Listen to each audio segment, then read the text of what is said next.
Everything is clear. चलिए हम लोग स्टार्ट करते हैं। तो देखिए, मैंने आपको बोला था कि जब ये चल रहा था बॉडी फ्लूइड एंड सर्कुलेशन, मैंने आपको बोला था कि मैं आपको बताऊंगा कि चैप्टर को रिवाइज कैसे किया जाता है। समझ में आ गया? तो सबसे पहले मैं आपको बताता हूं कि किसी भी चैप्टर को कैसे रिवाइज करना है आपको हमेशा, चाहे वो फिजिक्स हो, चाहे वो केमिस्ट्री हो, चाहे वो बॉटनी हो, चाहे वो जूलॉजी हो। पहली दूसरी चीज, आज से हम लोग क्या कर रहे हैं कि हम लोग एनिमल डाइवर्सिटी का भी रिवीजन साथ में स्टार्ट कर रहे हैं। तो इनिशियली हम 10 मिनट क्या करेंगे, एनिमल डाइवर्सिटी का रिवीजन करेंगे, जिससे कि आप जो भूल गए हो वो आपको याद हो जाएगा। क्लियर है? तो चलिए जरा हम लोग स्टार्ट करते हैं। तो सबसे पहले आप मुझे बताना, सबसे पहले मैं आपको बता दे रहा हूं कि किस तरीके से आपको बॉडी फ्लूइड एंड सर्कुलेशन का रिवीजन करना है। क्लियर हो गया? क्योंकि देखो, आप इस बात को समझना, doing same thing over and over again and expecting the different result is called insanity. तो आपको ये सीखना जरूरी है कि आखिर आपने क्या गलती करी जिसकी वजह से आप ड्रॉप में पहुंच गए। समझ में आ रहा है? तो इस गलती को आपको रेक्टिफाई करना, रिजॉल्व करना बहुत ज्यादा जरूरी है। तो आप कैसे इंडेक्स बनाओगे, आप इस चीज को बहुत अच्छे से समझो।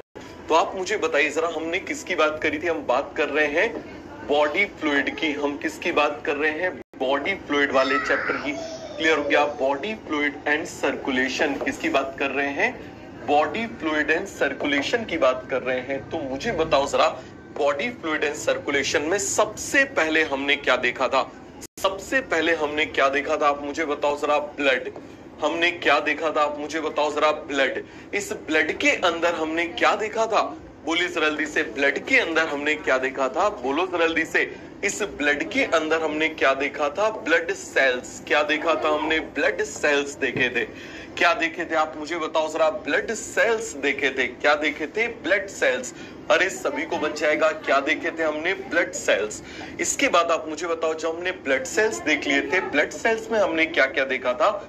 याद करिए जरा जल्दी से। सबसे पहले हमने देखा था आरबीसी। उसके बाद आप मुझे बताओ, हमने देखा था डब्ल्यूबीसी। डब्ल्यूबीसी के बाद हमने क्या देखा था? प्लेटलेट्स। हमने क्या देखा था? प्लेटलेट्स। याद है? इसके बाद आप मुझे बताइए जरा, हमने क्या देखा था? प्लाज्मा। हमने क्या देखा था? आप मुझे बताओ जरा। प्लाज्मा। प्लाज्मा के बाद में आप मुझे बताओ, हमने क्या देखा था? सीरम। हमने क्या देखा था? सीरम। सभी को याद है? इसके बाद आप मुझे बताइए, हमने किसकी बात करी थी? ब्लड ग्रुप्स की। किसकी बात करी थी? ब्लड ग्रुप्स की बात करी थी। पहले आप समझते जाओ, ऐसे आप इसको रिकॉल करते जाओ, ऐसे आप इसको रिकॉल करते जाओ। सभी को पूरा का पूरा कॉन्सेप्ट क्लियर हो गया? ये अरुण कांबले को ब्लॉक करो, अलग करो इसको। तो ये पूरा का पूरा कॉन्सेप्ट आपको अच्छे से क्लियर हो गया? किसी को इसमें कोई भी डाउट है, कोई भी कंफ्यूजन है तो मुझे बताओ। Blood, blood cells, RBC, WBC, platelets, plasma, serum, blood group, serum, blood group, serum, blood group बन जाएगा। तो आप जरा, अब इसको आपने ऐसे बनाया, अब आप इसको क्या करो, इमीडिएटली आप इसको क्या करो, कोई सॉरी वॉरी नहीं, निकालो इसको, बाहर करो। मैं यहाँ 104 फीवर में तुमको पढ़ा रहा हूं, तुम मुझे डिस्टर्ब करने पे लगे हुए, हटाओ इसको, तुरंत निकालो। तो मुझे बताओ जरा, हम किसकी बात कर रहे हैं? ब्लड की बात कर रहे हैं। किसकी बात कर रहे हैं? ब्लड की बात कर रहे हैं। तो मुझे बताओ जरा, ब्लड एक कनेक्टिव टिश्यू होता है। फटाफट हम इसको रिवाइज करते हैं। बोलो जरा जल्दी से। ब्लड क्या होता है? कनेक्टिव टिश्यू होता है। क्लियर हो गया? और मुझे बताइए, ये बना होता है ब्लड सेल से प्लस प्लाज्मा से।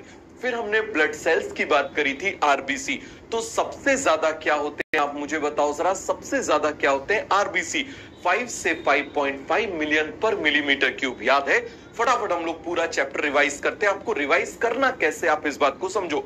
तो आप मुझे बताना जरा, 5 से 5.5 मिलियन पर सेंटीमीटर क्यूब होते हैं। मुझे बताओ, ई न्यूक्लिएटेड होते हैं, मतलब इनमें न्यूक्लियस नहीं होता।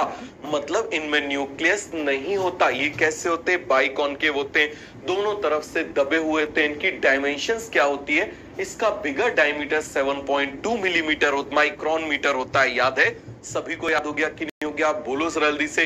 अब आप मुझे बताओ, ये बनते कहां पर है? इनिशियली इनको यॉर्क सैक बनाता है, लीवर भी बनाता है, लेकिन पैदा होने के बाद में इनको कौन बनाता है? इनको केवल और केवल लॉन्ग बोन्स बनाती हैं।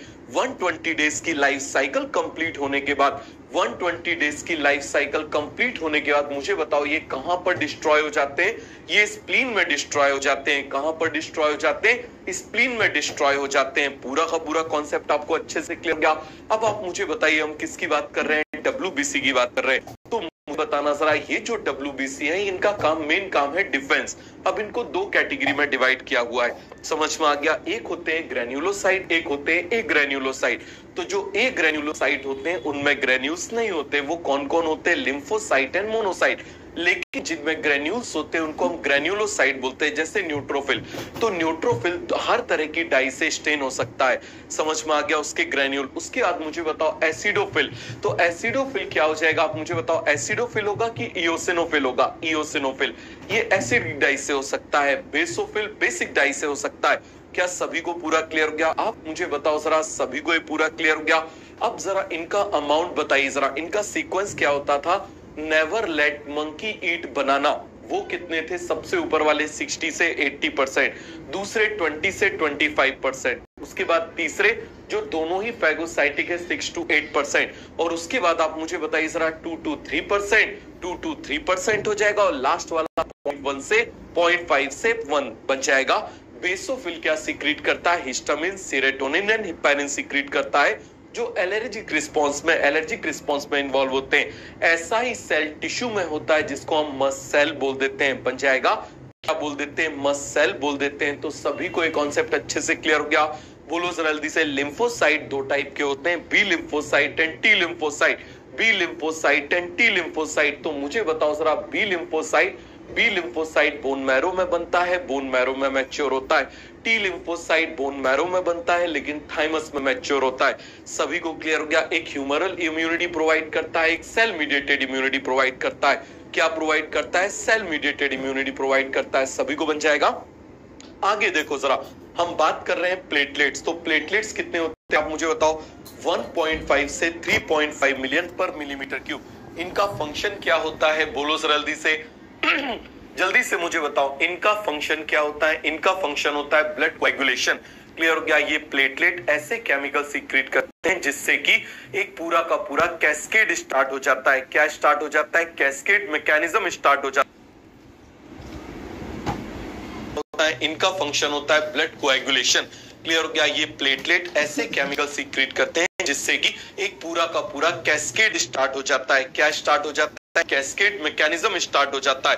सभी को क्लियर हो गया? क्या स्टार्ट हो जाता है? कैस्केड मैकेनिज्म स्टार्ट हो जाता है।